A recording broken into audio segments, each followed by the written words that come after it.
Greetings, true believers, and welcome to another episode of Dan Dashley Discusses, the weekly web show where we talk about comics, and then I tell you if you should buy them, borrow them, or skip them. You know how this goes, I'm sure, at this point, and this isn't a brand new thing. This week we're going to discuss one of the few books that I actually am purchasing and reading from the big two right now, which is Bat-Mite. Now, Bat-Mite is the product of Dan Jurgens, rather famous or, I guess, infamous comic book author and penciler, depending on your views on Death of Superman, I guess would dictate if he's famous or infamous in your eyes. And up-and-coming artist Corin Howell. Forgive me if I'm pronouncing that incorrectly. Corin is, as far as I can tell, one of the newest female comic book pencilers on the scene today. Always encouraging to see new artists in the game. On to the review. Bat-Mite is a book about, you guessed it, Bat-Mite, a character that, if you're not familiar with, is from the same universe as Mr. Mxyzptlk. And if I'm saying that wrong, screw you, internet. No, I mean, come on, give me some slack here. He is almost as omnipotent as they come. He gets banished from his dimension, as normally happens in a story such as this, and it's sort of just his adventures trying to be Batman, trying to live the life that he thinks superheroes lead. This leads him down a couple different paths. Now, the writing in this book is pretty hilarious, and what's great about it is that it's for all ages. There aren't any moments in this book, writing or art-wise, that I look at it and say, I'm not going to give this to my 5 or 6 year old nephew or daughter or whoever is out there reading comic books. And I always like to see that, especially from the big two. Plenty of companies are putting out all ages comics, but I feel like the big two definitely need to get some more on the way. It looks like DC's finally making that push with this book. In addition to being very, very funny, Jurgens manages to craft a plot that is reasonable given what the character can do, the universe that he's presented with, and the characters therein.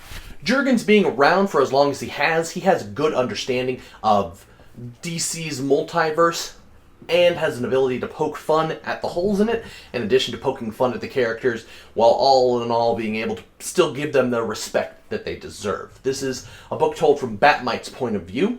Think of it almost like an ambush bug book. You're not going to be able to get away without the superheroes getting a cheap shot in the gut every now and again. It's simply the way of the book. Jurgens does also introduce a new villain in the form of Dr. Trauma, basically crazy surgeon putting people's brains in other people's bodies. Rather interesting, to say the least, and in addition to that, it gives him an opportunity to use a new character. At least I think it's new, meaning that she can do anything. People aren't going to say, hey, Dr. Trauma doesn't do that, because Dr. Trauma is the product of Jurgens. A very safe approach to the book. There are some things about this book that I will say aren't for everyone. This book doesn't have any seriousness to it at all. This book has never once in any moment said, hey, we're going to take this moment serious. And for some people, that just isn't what they want from comics. That's, not necessarily the best idea. In terms of the writing, though, I think that Bat-Mite is incredibly solid, gives us a wonderful product.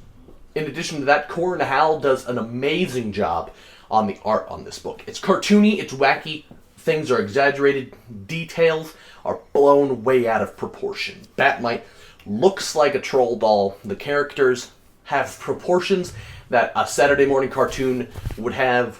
I can sit down with a bowl of cereal, enjoy the art on this book. The colors are also amazing. It's a bit of a more pulled back, muted color palette.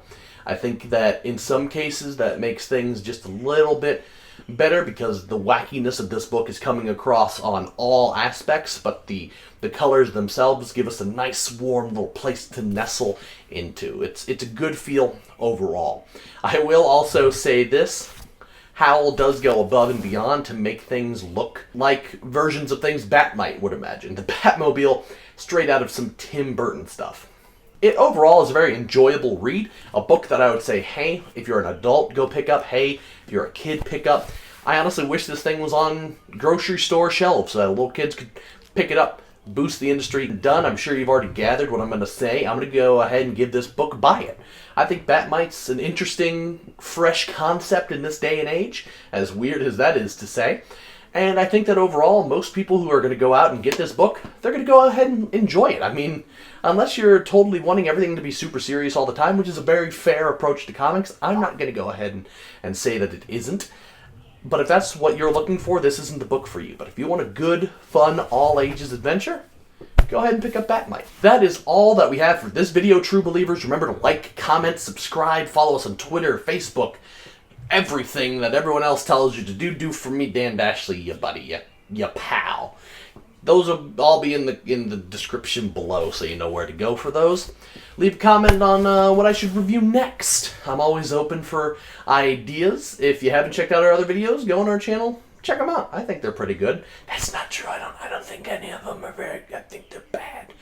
So go ahead and do all that, and until next time, we'll see you later, true believers.